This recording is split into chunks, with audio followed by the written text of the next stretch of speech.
On the day my husband passed, my son sat across from me at the small kitchen table, his voice steady in a way that didn't match the grief still settling over the house.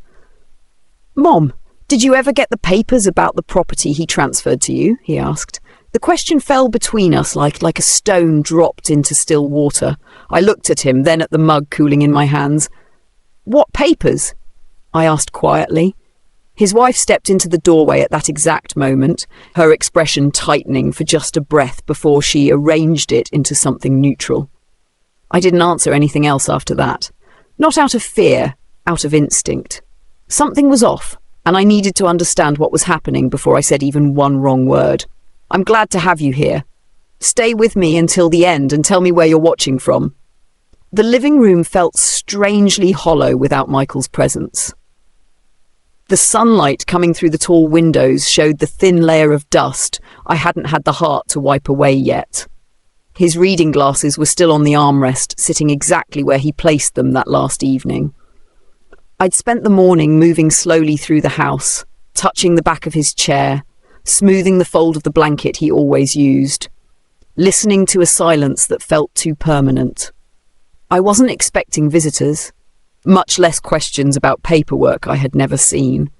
But the shift in my daughter-in-law's posture, her shoulders going stiff, her hand tightening on her phone, told me the question wasn't innocent. My son kept talking, half-heartedly explaining something about transfers and final arrangements. But he wouldn't quite meet my eyes. The same young man who once cried into my sweater after scraping his knee now spoke to me like someone delivering a reminder rather than a comfort.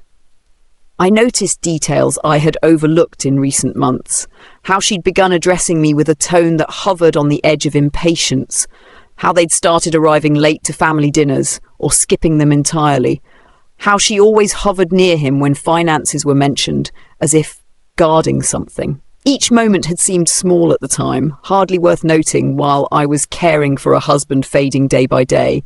But now, with my son asking about documents I'd never seen, those little moments began to string themselves together in a line that pointed towards something I didn't yet understand.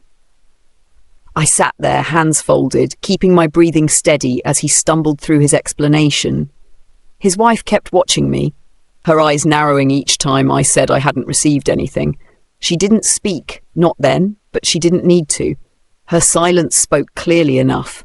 And that was when the first real thought settled in my mind. Not fear, not anger, but clarity. Something was being hidden from me. Something Michael might have intended for me alone, and someone in this house didn't want